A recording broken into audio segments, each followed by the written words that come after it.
નમસ્કાર વિદ્યાર્થી મિત્રો, ગુડ મોર્નિંગ. તો વાણિજ્ય વ્યવસ્થા અને સંચાલન ના લેક્ચરમાં આપણે જે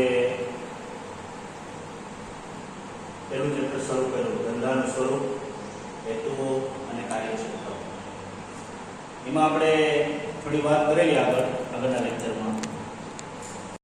હવે આપણે ત્યાર પછીના મુદ્દાની અંદર ધંધાનો અર્થ, એની વ્યાખ્યા અને ધંધાના લક્ષણોની ચર્ચા કરીશું. તો આપણને પ્રશ્ન સ્વાભાવિક રીતે એ થાય કે ધંધો શબ્દ કેવી રીતે ઉતરી આવ્યો, એનો શું મતલબ થાય, બરાબર? આમ તો ગુજરાતી ભાષાની અંદર આપણે જોઈએ તો ધંધો, વ્યવસાય, કામ, આવા ઘણા બધા શબ્દો ઉપર આપણે સમજી શકીએ. અંગ્રેજીમાં બિઝનેસ, બરાબર? તો ધંધો શબ્દ છે એ અંગ્રેજીમાં BUSY બીજી શબ્દ પરથી ઉતરી આવેલો શબ્દ છે, જેનો અર્થ ગુજરાતી થાય વ્યસ્ત. બીજી એટલે વ્યસ્ત. આપણે વાતમાં ઘણાને એવું કહેતા હોય, આઈ એમ બીજી, હું કામમાં છું, હું વ્યસ્ત છું, બરાબર? આ મૂળ લેટિન ભાષા, અંગ્રેજીની લેટિન ભાષા બીજી શબ્દ ઉપરથી આ શબ્દ ઉતરી આવ્યો છે, જેનો અર્થ થાય વ્યસ્ત.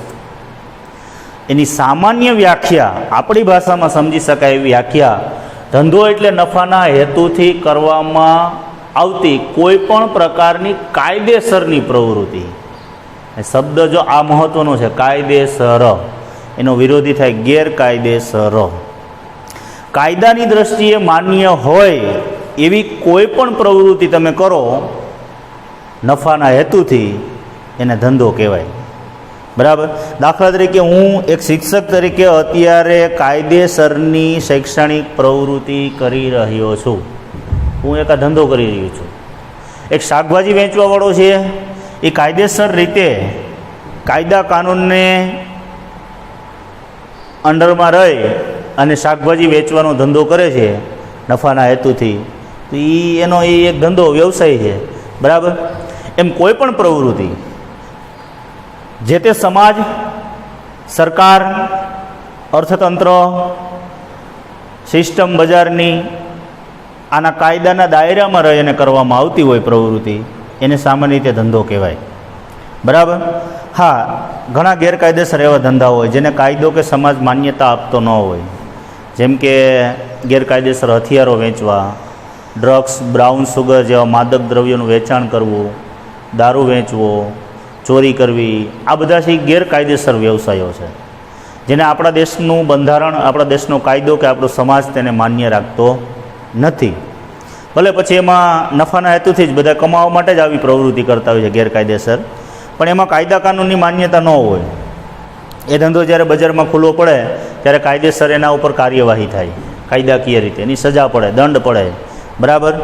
અને દરેકે દરેક ધંધામાં ચોક્કસ પ્રકારના નીતિ નિયમો હોય. દાખલા તરીકે તમે અનાજ કરિયાણાનો ધંધો કરો તો એમાં દરેકે દરેક વસ્તુ છે એ વ્યવસ્થિત રીતે, શુદ્ધ અને કાયદેસર રીતે વેચો તો તમને લીગલી રીતે એનું લાયસન્સ ગવર્મેન્ટ ઇસ્યુ કરે. પણ તમે એમાં ભેળસેળ કરો, આમ તેમ કરો, પકડાવો તો એના ઉપર કાયદેસરની કાર્યવાહી થાય. એમ કોઈ પણ ધંધાની અંદર કાયદા કાનૂન, નીતિ નિયમો ચોક્કસ પ્રકારના હોય. એ કાયદા કાનૂન અને નીતિ નિયમોના દાયરામાં રહીને આપણે કામ કરીએ તો આપણો ધંધો છે એની પ્રગતિ થાય, એનો વિકાસ થાય. દાખલા તરીકે હું એક શિક્ષક જાઉં, હું પણ એક ધંધો કરું, બિઝનેસ કરું છું, બરાબર? નફાના હેતુથી જ, આવક મેળવવાના હેતુથી જ હું કામ ધંધો કરું છું, બરાબર? તો હું સંસ્થાના નિયમો, વિષય વસ્તુના નિયમો, સરકારના નિયમો, આ બધા નિયમોને કેન્દ્રમાં રાખીને હું કામ કરું છું. મારા બોર્ડની પરીક્ષાઓને ધ્યાનમાં રાખીને કામ કરવાનું છે, વિદ્યાર્થીઓના વલણોને ધ્યાનમાં રાખીને કામ કરવાનું છે, સંસ્થાના માલિક, સંસ્થાના નીતિ નિયમો એને કેન્દ્રમાં રાખીને કામ કરવાનું છે. તો હું મારા કામ ધંધાને વિકસાવી શકીશ, એમાં પ્રગતિ આગળ વધી શકીશ, બરાબર? તો એની સામાન્ય આપણી ભાષામાં આ વ્યાખ્યા કે ધંધો એટલે નફાના હેતુથી કરવામાં આવતી કોઈ પણ પ્રકારની કાયદેસરની આર્થિક પ્રવૃત્તિ. આર્થિક પ્રવૃત્તિ શબ્દ આવ્યો, જો પૈસા મેળવવાના હેતુથી કરવામાં આવતી આર્થિક પ્રવૃત્તિ. હા, પ્રવૃત્તિ બે પ્રકારની હોય, આર્થિક અને બિન આર્થિક. કાલે આપણે વાત કરી હતી કે બિન આર્થિક અને આર્થિક પ્રવૃત્તિ, એક તફાવત જોયો તો એમાં આવ્યું હતું.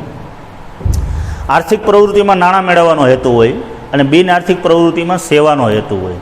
ખાલી મેં તમને વાંચવાનું પણ કીધું હતું કે આ બંને વસ્તુને જોઈ લેજો, બરાબર. તો આર્થિક અને બિન આર્થિક પ્રવૃત્તિ, આ બે પ્રકારની પ્રવૃત્તિ અને કાયદેસર રીતે થતી પ્રવૃત્તિ હોવી જોઈએ. કાયદેસર, કાયદાના દાયરામાં રહે, રીતસર રીતે કાયદાના દાયરામાં રહીને કરવામાં આવતી પ્રવૃત્તિ આર્થિક પ્રવૃત્તિ. આ સામાન્ય રીતે સમજી શકાય બાબત છે. હવે આગળ આપણે જોઈએ ધંધાના લક્ષણો, બરાબર. કોઈ પણ ધંધો વ્યવસાય હોય, બરાબર. હા, આપણે પછી એને જુદા જુદા નામ આપી શકીએ કે એક ખેતરમાં કામ કરતો શ્રમિક હોય તો એને મજૂરી કહીએ આપણે, એક બેંકમાં કામ કરતો કર્મચારી હોય તો એના ધંધાને આપણે નોકરી કહીએ, બરાબર. પછી જુદા જુદા આવા નામ આપી શકાય. તો હવે ધંધાની અંદર કેટલાક લક્ષણો છે, 7 જેટલા લક્ષણો છે, આપણે સમજીએ. નિબંધ પ્રકારનો પ્રશ્ન છે. જો મિત્રો યાદ રાખજો, આ પ્રકારના પ્રશ્નોથી પરીક્ષાની અંદર 5 માર્કમાં પૂછાય. આની અંદર જેના મુખ્ય મુદ્દાઓ છે ને એ અગત્યના હોય છે. આ દરેકે દરેક મુદ્દાની સામે હું લખતો છે 5 ગુણ, બરાબર. હવે એમાં પ્રથમ લક્ષણ છે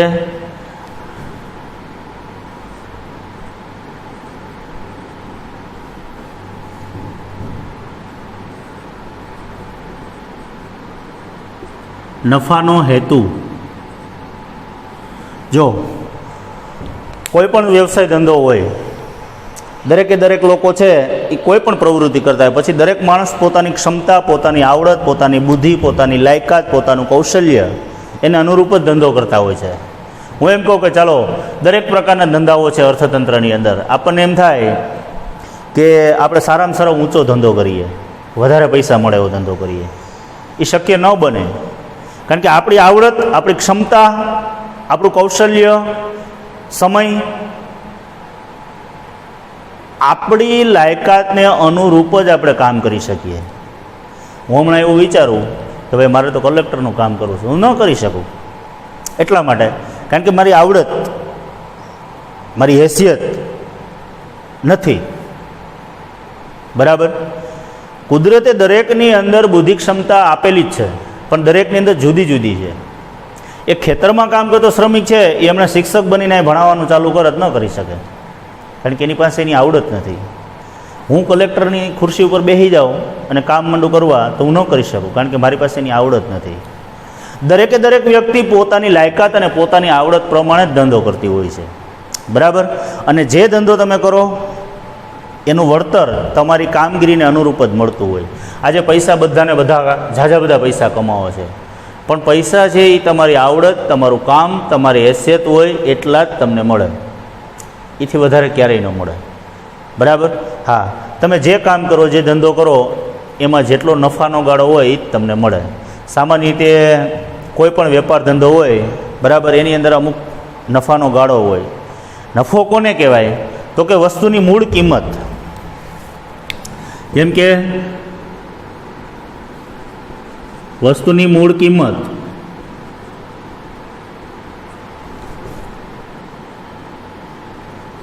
માં વધારાની રકમ ઉમેરી જે પૈસા મેળવવામાં આવે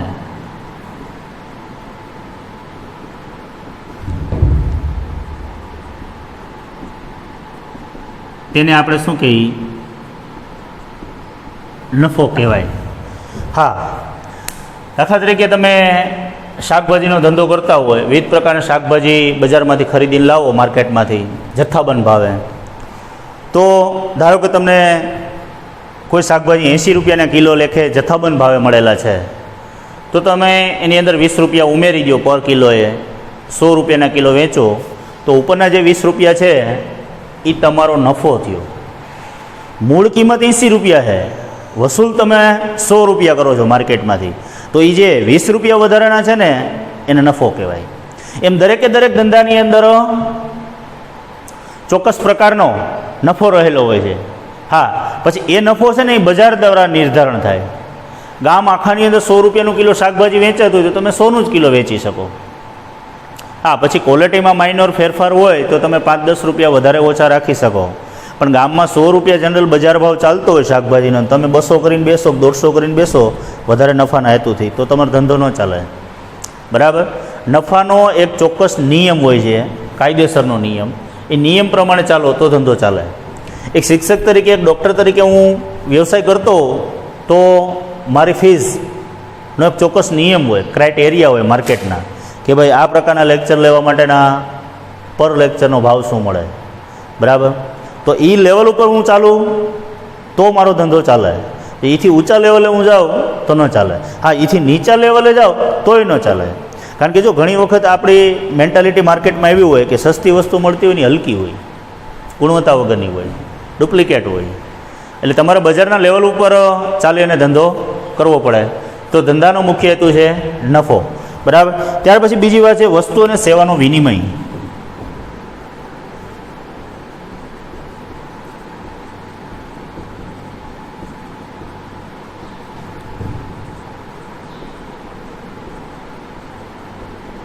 વિનિમય એટલે બદલો. ઉત્પાદક છે એ કોઈ પણ વસ્તુનું ઉત્પાદન કરે અને બજારમાં વેચે, બદલામાં પૈસા લે, આને વિનિમય કર્યો કહેવાય, બરાબર. વસ્તુ અને સેવા, ઉત્પાદકો બે પ્રકારના પરિબળોનું ઉત્પાદન કરે. એમાં હવે વસ્તુ જે ભૌતિક સ્વરૂપે હોય છે,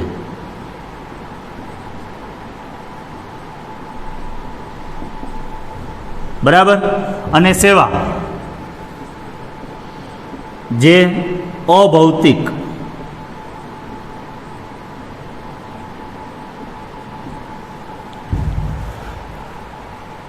બદલો છે એ સ્વાભાવિક રીતે ઉત્પાદકો વસ્તુ અને સેવાનું ઉત્પાદન કરે. કારખાનાઓમાંથી ચીજ વસ્તુઓ બનતી હોય એ બજારમાં વેચાય ભૌતિક સ્વરૂપે. કપડાં છે, પગરખાં છે, બોલપેન છે, વાહનો છે, ઇલેક્ટ્રિક સાધનો છે, ફર્નિચર છે, XYZ વાસણો છે, આ બધી ભૌતિક વસ્તુઓ કહેવાય. એ વેચી નફો કરી અને ધંધો કરવામાં આવે. ખરીદનાર છે એ પોતાને પરવડે એવા ભાવથી એ વસ્તુઓ ખરીદે અને એનો ઉપયોગ કરે, ઉપભોગ કરે. પછી એ જ રીતે સેવા. આજે હું એક સેવાનું ઉત્પાદન કરી રહ્યો છું, શૈક્ષણિક સેવાનું ઉત્પાદન કરી રહ્યો, જેનું ભૌતિક સ્વરૂપ કોઈ નથી, કોઈ પદાર્થ રૂપે કે આકાર રૂપે નથી. હું સમજાવું છું અને સેવાનું ઉત્પાદન કરું છું. તમે લોકો એ સેવાને ખરીદો છો, બદલામાં તમે એનું વળતર ચૂકવો છો, બદલા પૈસા ચૂકવો છો, બરાબર. આપણે સરકાર પાસેથી વીજળીની સેવા ખરીદીએ છીએ, બદલામાં એને પૈસા ચૂકવીએ, બરાબર. જુદી જુદી કંપનીઓને આપણે ઇન્ટરનેટની સેવાઓ, મોબાઈલની સેવાઓ ખરીદીએ છીએ અને બદલામાં શું આપીએ છીએ? પૈસા આપીએ. આ અભૌતિક સ્વરૂપે છે. એટલે બજારની અંદર બે પ્રકારની બાબતો રહેલી છે, ભૌતિક અને અભૌતિક, વસ્તુઓ અને સેવાઓ. વસ્તુઓ પદાર્થ રૂપે, આકાર સ્વરૂપે, કલર સ્વરૂપે હોય અને અભૌતિક વસ્તુઓ છે એ સેવા સ્વરૂપે હોય. ખ્યાલ આવી ગયો તમને? એટલે વસ્તુ અને સેવાનો વિનિમય એ બજારનું અગત્યનું બીજું લક્ષણ છે. ત્રીજું, જોખમ અને અનિશ્ચિતતા.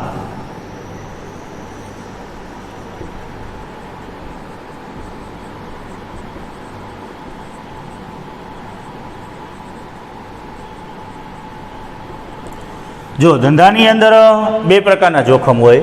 એમાં સૌ પ્રથમ પહેલું આપણે વાત કરીએ કુદરતી. કુદરતી જોખમો કેવા હોય? તો કે એની અંદર દુષ્કાળ, અતિવૃષ્ટિ, રોગચાળો, બરાબર, ભૂકંપ, વાવાઝોડું, બરાબર. આ બધા જે છે એ કુદરતી જોખમો કહેવાય. કોઈ પણ ધંધા વ્યવસાયની અંદર આવા જોખમો આવે. દુષ્કાળ પડે, અતિવૃષ્ટિ થાય, રોગચાળો, ભૂકંપ, વાવાઝોડું, આ બધા કુદરતી આફતીઓ આવતી એના કારણે ધંધાને વિપરીત અસર થાય, ધંધા બંધ થઈ જાય. એમાંની એક કુદરતી આપત્તિ જો રોગચાળો છે, ભલે એ માનવ સર્જિત છે પણ આમ ફેલાય છે એ કુદરતી રીતે, આપણને ખબર નથી પડતી કઈ રીતે ફેલાય. કોરોના છે એ, તો એના કારણે આજે 1.5 વર્ષથી ઘણા બધા વ્યવસાય, ધંધા, રોજગારો જો બંધ થઈ ગયા છે, બરાબર. અને આ આપણો જ વ્યવસાય તમે જુઓ અત્યારે બંધ થઈ ગયો છે. આજે 1.5 વર્ષથી આપણે બધા ઘરે બેઠા છીએ, બરાબર. આવા કેટલાય નાના મોટા અર્થતંત્રના ધંધાઓને અસર થઈ છે. કુદરતી, આને કુદરતી જોખમ આવ્યું કહેવાય, બરાબર. પછી બીજું છે માનવીય જોખમ.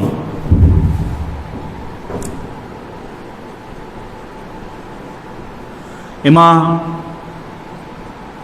હડતાલ, લૂંટફાટ, માંગ, અભિરુચિ, પસંદગી, કુટેવ, હા, આ બધા છે ને માનવીય જોખમો છે. હડતાલો પડે, લૂંટફાટો થાય, માંગ થાય, માંગમાં ફેરફારો થાય, વસ્તુ અને સેવાની માંગમાં બદલાવ આવે તો પણ ધંધા ઉપર જોખમ ઊભું થાય. અભિરુચિ બદલાય, લોકોની પસંદગી બદલાય, વપરાશની રીતો બદલાય, અમુક પ્રકારની ટેવ કુટેવો લોકોની અંદર બદલાય, જેને કારણે ધંધાની અનિશ્ચિતતા ઊભી થાય. હવે આમાંની ઘણી વ્યક્તિગત બાબતો છે. તમે કોઈ એક ધંધો કરતા હોય પણ તમને કોઈ એવી કુટેવ પડી ગઈ હોય તો તમારો ધંધો ચોપટ થઈ જાય, ડાયવર્ટ થઈ જાય તમારું મન, બરાબર. પછી આ બધી માનવીય અભિગમો છે કે જે માણસ દ્વારા ધંધાની અંદર જોખમ ઊભા થાય, અનિશ્ચિતતા ઊભી થાય, બરાબર. અનિશ્ચિતતા એટલે અસ્થિરતાપણું. હા, કોઈ નિશ્ચિત ન હોય, એમ નક્કી ન હોય. આજે હું તમને એમ કહું કે ક્યારે કઈ આપત્તિ આવી જાય ધંધામાં, એ નક્કી ન હોય. જો, બરાબર, તમે ખાનગી ધંધો કરતા હોય, XYZ કોઈ પણ ધંધો કરતા હો, પણ ક્યારે શું બનાવ બને, શું ઘટના બને, કુદરતી માનવીય કંઈ નક્કી છે? અનિશ્ચિતતા છે. ધંધો છે એ આકાશી રોજી કહેવાય. આજે ચાલે તો કાલે ન પણ ચાલે, તેજી આવે, મંદી આવે, આવું ઘણું બધું આવે, બરાબર. તો આ રીતે 3 લક્ષણો. ત્યારબાદ ચોથું લક્ષણ છે તૃષ્ટિગુણનું સર્જન.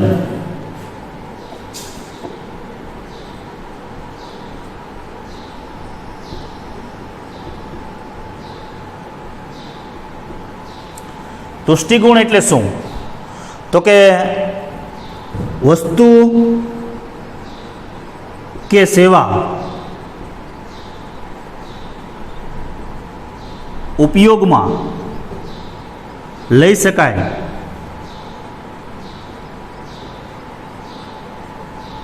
તેવી બનાવવાની પ્રક્રિયા. વસ્તુ અને સેવા ઉપયોગમાં લઈ શકાય તેવી બનાવવાની પ્રક્રિયા. કાપડ હોય એમને કાપડનો તાકો આપણે ખરીદીએ બજારમાંથી, બરાબર. એટલે દરજીને સીવવા આપીએ, દરજી સીવીને આપણને કપડાં બનાવી આપે. એ તુષ્ટિ ગુણનું સર્જન કર્યું કહેવાય, બરાબર. કાચે કાચો ખાવાનો સામાન આપણે રાખી દઈએ તો એ તો કાચો માલ છે, પણ એને પકાવીને એમાંથી રસોઈ બનાવીને પીરસવામાં આવે તો એ તુષ્ટિ ગુણનું સર્જન કર્યું કહેવાય, બરાબર. તમને ખાલી પુસ્તકો આપી દેવામાં આવે તો તમારે જાતે વાંચી અને તુષ્ટ થવું પડે, સંતુષ્ટ થવું પડે. પણ હું તમને સમજાવી દઉં, લખાવી દઉં અને ભણાવી દઉં તો મેં શૈક્ષણિક સેવાનું તુષ્ટિ ગુણનું સર્જન કર્યું કહેવાય, બરાબર. તો કોઈ પણ ધંધાની અંદર જો ઉત્પાદકો છે એ કાચા માલમાંથી તૈયાર વસ્તુઓનું ઉત્પાદન કરે, તુષ્ટિગુણ કરે, સેવાઓનું ઉત્પાદન કરે અને બજારમાં ઉપભોક્તા સુધી આ બધી વસ્તુઓને પહોંચાડે, જેને તુષ્ટિ ગુણનું સર્જન કર્યું કહેવાય, બરાબર. ત્યાર પછીની વાત છે, 5મું લક્ષણ છે પ્રવૃત્તિનું સાતત્ય.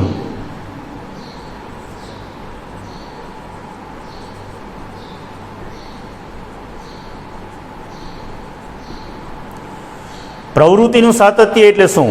તો કે ધંધો વ્યવસાય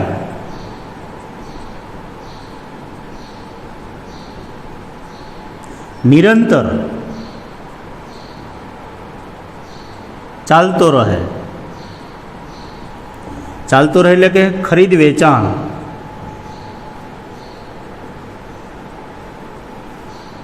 ઉત્પાદન ચાલતું રહે. જો કોઈ પણ ધંધા વ્યવસાયની અંદર સાતત્ય હોવું જોઈએ. હું એક શિક્ષક તરીકે અહીંયા શૈક્ષણિક પ્રવૃત્તિ કરી રહ્યો છું તો મારી પ્રવૃત્તિમાં સાતત્ય સૌથી અગત્યનું પરિબળ છે. હું નિયમિત રીતે શૈક્ષણિક કાર્ય કરું અને એની અંદર વિષય વસ્તુનું સાતત્ય જાળવી રાખું. વિદ્યાર્થીઓ છે એ ભણવામાં અભિરુચિ દાખવે, સમજવામાં પૂરતી નીતિમત્તા, ઈમાનદારી રાખે, સાતત્યપૂર્ણ રીતે ભણવાનું કામ કરે, શિક્ષક ભણાવવાનું કામ કરે, તો એ ધંધો છે એ સૌથી સફળ બને. આપણી પ્રવૃત્તિ છે એનું સાતત્ય જળવાઈ રહે. શ્રમિક છે એ શ્રમ કાર્ય કરે, કારખાનામાં કે ખેતરમાં કે કોઈ પણ જગ્યાએ મહેનત કરે, પણ એ સારી રીતે નીતિથી ઈમાનદારીથી કામ કરે તો એ પ્રવૃત્તિનું સાતત્ય જળવાયું કહેવાય. પછી કરવા ખાતર કામ કરે, અડધું જાજુ બગાડી નાખે, આમ જો તો આપણને એમ લાગે કે પ્રવૃત્તિશીલ છે, પણ એમાં કોઈ સાતત્ય ન હોય. દાખલા તરીકે એક વિદ્યાર્થીઓ, તમે બધા વિદ્યાર્થીઓ જુઓ, પરીક્ષાના દિવસો આવે એટલે તમારા મા બાપ શિક્ષકો એવું કહેતા હોય કે છોકરાઓ વાંચો વાંચો, પરીક્ષા આવે, તમને શું આવડશે, શું લખશો. એટલે એવા દબાણને કારણે તમે ચોપડી ખુલ્લી રાખીને બેઠા હોય. એમાં સાતત્ય છે કે નહીં એ તો પરીક્ષાનું રિઝલ્ટ આવે પછી ખબર પડે કે આ બેન ચોપડી પકડીને બેઠા હતા, દિવસોના દિવસો સુધી ચોપડી પકડીને રાતને દિવસ બેઠા રહ્યા. આપણને એમ હતું બેન વાંચે છે, તૈયારી કરે છે, પણ બેન ખાલી ચોપડી પકડીને દેખાવ કરતા હતા. જો વાંચ્યું હોય, સાતત્ય હોય તો રિઝલ્ટમાં સારા માર્ક્સ આવ્યા હોય, પણ સાતત્યનો અભાવ હોય એટલે રિઝલ્ટ એનું નબળું આવ્યું હોય. બરાબર? એટલે કોઈ પણ પ્રવૃત્તિનું સાતત્ય જળવાય એ સૌથી અગત્યની બાબત છે ધંધાની અંદર. બરાબર? તમે પણ ભણો છો તો એમાંય સાતત્ય હોવું જોઈએ. હું ભણાવું છું એમાં સાતત્ય હોવું જોઈએ. ખેડૂત ખેતરમાં કામ કરે છે તેમાં સાતત્ય હોવું જોઈએ. એક કારખાનાનો શ્રમિક કામ કરે તેમાં સાતત્ય હોવું જોઈએ. સાતત્ય સૌથી અગત્યનું પરિબળ છે. બરાબર? વફાદારી, ઈમાનદારીથી તમે કામ કરો, ધંધાને ન્યાય આપો એટલે ધંધો તમને ચોક્કસ વળતર આપે છે. બરાબર? ત્યાર પછી છઠ્ઠું લક્ષણ છે નાણાંની જરૂરિયાત.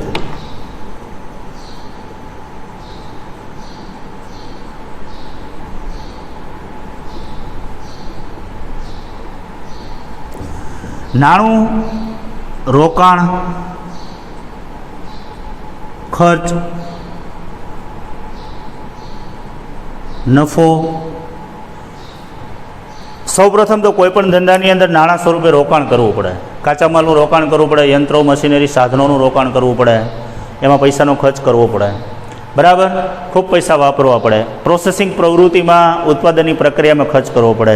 દાખલા તરીકે હું પ્રવૃત્તિ કરું છું તો હું અત્યારે ખર્ચ કરું છું, ખર્ચ કરી અને હું કામ કરવા માટે જાઉં છું, એમાં ઘણા બધા પૈસા વાપરું છું.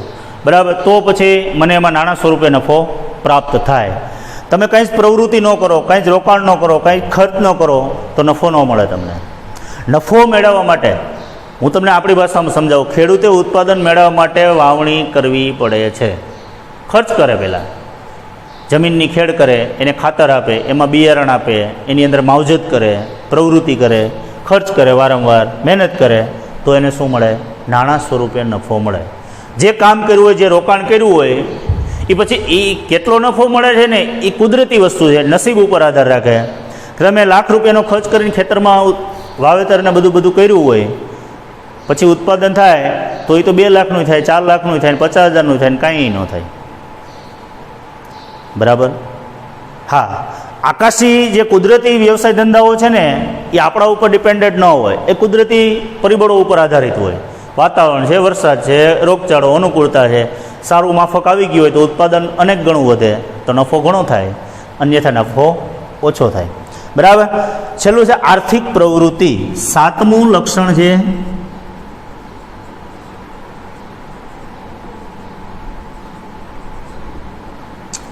આર્થિક પ્રવૃત્તિ. બરાબર? એમાં કૃષિ, વેપાર, પશુ, પરિવહન, બરાબર, શિક્ષણ વગેરે વ્યવસાયો ઘણા બધા છે, ઘણા બધાના નામ લખી શકાય. આ બધી છે ને આર્થિક પ્રવૃત્તિઓ છે. માણસો ખેતી કરે, તનતોડ મહેનત કરે, શા માટે કરે? પૈસા કમાવા એના હેતુથી. કોઈ સેવા કરવા હાટુથી પ્રવૃત્તિ નથી કરતું. આપણે વેપાર કરીએ, ધંધો કરીએ, દિવસ રાત દુકાન ખોલીને કે કારખાનું ખોલીને કે શાળા કોલેજોની શાળા ખોલી જુદા જુદા ધંધા પોતાની આવડત પ્રમાણે લોકો કરતા હોય, સમય ભરતા હોય, તો એ નફાનો એની પાછળ હેતુ હોય, આર્થિક વળતરનો હેતુ હોય.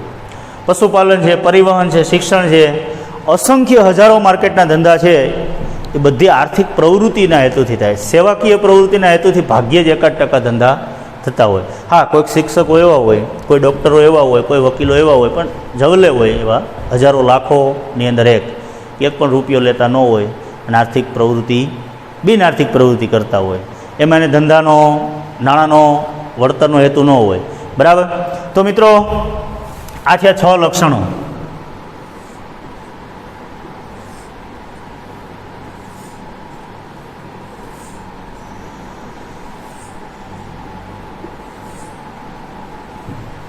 આ 6 લક્ષણો યાદ રાખો તમે. નફાનો હેતુ, વસ્તુ અને સેવાનો વિનિમય, જોખમ અને અનિશ્ચિતતા, તુષ્ટિગુણનું સર્જન, પ્રવૃત્તિનું સાતત્ય, નાણાંની જરૂરિયાત અને આર્થિક પ્રવૃત્તિ. આ 6 લક્ષણો યાદ રાખો અને આની અંદરનું છે એ પુસ્તકની અંદરથી વાંચી લ્યો, સરળતાથી મૌલિકતાથી આને અનુરૂપ લખો એટલે મિત્રો 5 માર્ક આના રોકડા આવે. બરાબર. તો એકદમ સરળ પ્રશ્ન છે, ધંધાના લક્ષણો સવિસ્તાર સમજાવો, આવો પ્રશ્ન પૂછાય પરીક્ષાની અંદર. તો આ 7 લક્ષણો લખવાના છે. બરાબર. હા, આમાંથી બની શકે એવું પૂછાય કે ધંધાના કોઈ પણ 4 લક્ષણો સમજાવો. તો આમાંથી 7માંથી તમને જે આવડે ને 4 લક્ષણો સમજાવવાના. બરાબર. અને જો સવિસ્તાર સમજાવો, કોઈ સ્પષ્ટતા ન કરી હોય કે કેટલા, તો પછી આપણે 7 લખવા પડે.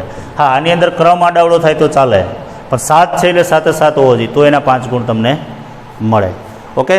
તો આજે આપણે આ પ્રશ્નને જે રીતે ભણ્યા એકદમ સરળતાથી સમજાવ્યો, આપણે એને વ્યાખ્યા પણ સમજાવી. બરાબર. શબ્દસહ અર્થ સમજાવ્યો. તો આજે જ તમે પાઠ્યપુસ્તકની અંદરથી કે તમારી પાસે જો ગાઈડ હોય, નવનીત હોય, તો એની અંદરથી આ પ્રશ્નને વાંચી લ્યો, એક વખત એને યાદ કરી અને લખવાનો પ્રયત્ન કરો. બરાબર. આવું પુનરાવર્તન કરો એટલે શ્યોર તમને પરીક્ષાની અંદર આ પ્રશ્ન સરળતાથી યાદ રહી જાય. બરાબર. અને જો ન સમજાયો હોય, કોઈ મુદ્દો આમાંથી એવો હોય કે તમને ન સમજાયો હોય, તો તમે એ મુદ્દો પાઠ્યપુસ્તકની અંદરથી વાંચી લ્યો તો 100% એ સમજાય. અને છતાંય ન સમજાય તો પછી તમારે પેન્સિલથી પાઠ્યપુસ્તકમાં ટીક માર્ક કરી લેવું, અને જ્યારે આપણે ઓફલાઈન મળીએ ત્યારે તમારે મને પૂછી લેવું, એટલે એ હું તમને સમજાવી દઈશ. બરાબર. એકદમ સરળ એટલે સરળ મુદ્દાઓના લક્ષણો છે, આમાં કાંઈ અઘરું છે નહીં. બરાબર. તો આજે આ લેક્ચરમાં આપણે અહીં સુધી રાખીએ, ત્યાર પછી આવતીકાલના લેક્ચરમાં આગળ આપણે વાત કરીશું. બરાબર. Okay, thank you. જય શ્રી કૃષ્ણ.